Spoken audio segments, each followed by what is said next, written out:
So you were provided ECT. I'm curious to know what the patient experience is like, and what were some of the short-term uh, effects of the ECT? Was there any benefit to it? How did you eventually resolve your condition from being in a catatonic state and being diagnosed with bipolar disorder? How did you improve? Can you take us to that process before you really started to experience some of the injuries?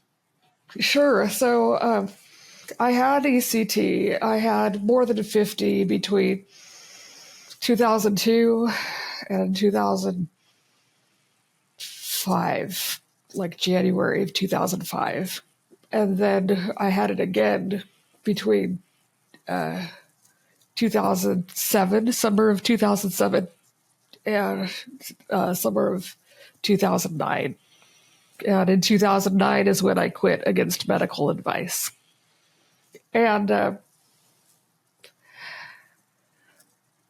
first time, the reason I was able to stop the ECT was because though I was not getting better, my doctor did it 3 times a week, 3 times a week, 3 times a week, twice a week, twice a week, once a week. Oh, she's not getting better. Okay, 3 times a week, 3 times a week, twice a week, twice a week, once a week. So in some ways, it was kind of back-to-back acute courses, and he was calling them maintenance ECT, but there's no, like the FDA has no recognized schedule for maintenance ECT.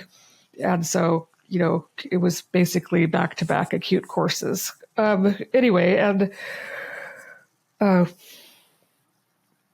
what happened at the first time I was receiving ECT, partway into it, I woke up in a unit in the hospital, and I was like completely clear. I realized, okay, I've got something I need to do. I need to go ask my friend to look up this article. And when I looked around, I realized I was in a geriatric ward, and it was a locked unit. I have no idea how I got out of that locked unit, but I evidently walked barefoot across the parking lot to the main hospital and walked into the medical library where my roommate worked and said, "Hi, could you please look something up for me?" And I had not strung any words together for months.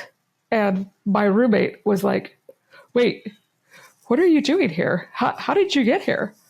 And I don't know how I got there. To this day, I have no idea how I got there. But all of the alarms are going off, so she's hearing the escaped patient alarms in her office. But to her credit, she looked up the article I was looking for. And sure enough, they just published an article about a patient who'd been on Depakote who had toxic ammonia levels and had become catatonic. And so she printed it out for me, and she called security. And so I was escorted back with this paper in my hand, and I just handed it to the charge nurse and said, "Please test me," and became catatonic again. Wow. That almost feels like it's a miracle in itself. Did you feel like there was some divine intervention there? I definitely do. Yeah. I definitely do.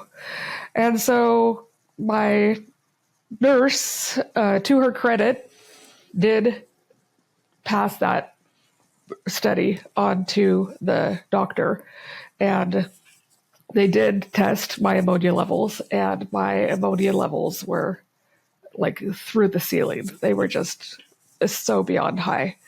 And so they took off, they discontinued that medication immediately. And gradually I started coming out of the catatonia. And they told my parents, "Oh, look, the ECT is working." Well, It hadn't worked the first, 50 times, but somehow in the last 3, suddenly it started working. So